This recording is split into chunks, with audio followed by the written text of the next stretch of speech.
E continuando a nossa série sobre a vida dos santos, nós já fizemos a parte 1, Santa Teresinha do Menino Jesus, parte 2, São Paulo, parte 3, São Pedro, parte 4, São João, parte 5, São José, parte 6, Nossa Senhora, parte 7, os Santos Anjos da Guarda, e hoje, parte 8, São Francisco de Assis, porque hoje, 4 de outubro, é a festa da celebração de São Francisco de Assis, porque foi em um dia 4 de outubro que ele fechou os olhos para a vida terrena e abriu os olhos para a vida celestial.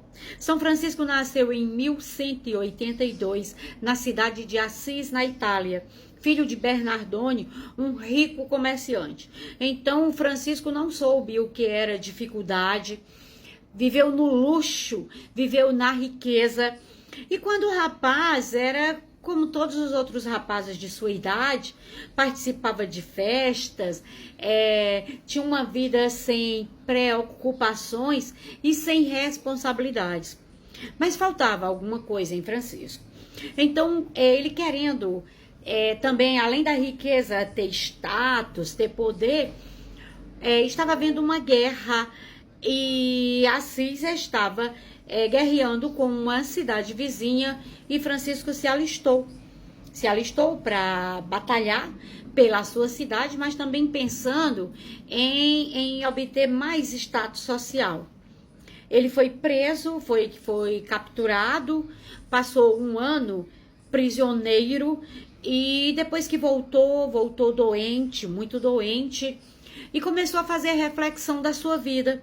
Certa vez ele entrou na igreja de São Damião, uma capelazinha bem sofrida, bem em ruínas, e olhando para o crucifixo, ele ouviu uma voz que dizia: Francisco, restaura a minha igreja. Pensando ele que fosse restaurar fisicamente aquela igreja, ele aproveitou uma viagem de seu pai e vendeu aqueles tecidos. Ele era comerciante de tecidos, vendeu aqueles tecidos finos por um preço barato, digamos assim, para que fizesse dinheiro rapidamente, e foi entregar ao padre da igreja de São Damião. O padre desconfiou e não aceitou. Quando o pai dele chegou, ficou muito irritado. Tão irritado, achou que o filho tinha perdido o juízo, chegou a prender o filho no porão e depois abriu um processo contra o próprio filho.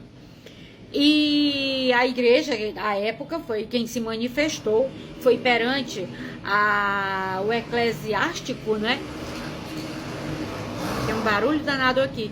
Então, Francisco, já que o pai estava reclamando e dizendo que iria deserdá-lo e reclamando aquele dinheiro, Francisco disse: eu não quero mais nada do Senhor, eu renuncio a toda e qualquer herança, a toda e qualquer riqueza.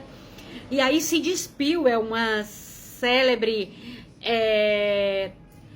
célebre momento que já foi muito retratado, tanto em filmes, em livros e em quadros, né, pintores famosos. Ele se despe completamente porque não quer ficar com nada do que é do seu pai, e o bispo o cobre com o seu manto. E aí Francisco vai viver não somente em uma pobreza, mas em um estado total de pobreza, pedindo esmolas. Mas a sua pregação é tão forte que ele começa a atrair as pessoas, inclusive pessoas de expressão na sociedade, começam a querer seguir Francisco. E Francisco se volta muito para os pobres, para os doentes, para os necessitados. E ele tem uma ligação muito forte com todos os elementos da natureza. E ele chama a todos de irmãos, irmão sol, irmão lua, as árvores, os animais. Por isso que Francisco é considerado como o protetor dos animais e o primeiro ambientalista, né? Por conta de tudo isso.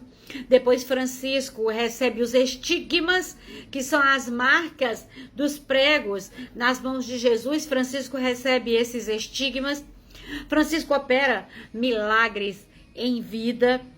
E certa vez o Frei Ambrósio, salvo engano, estava com Francisco e disse: irmão Francisco, se por acaso você soubesse que morreria hoje, o que você faria?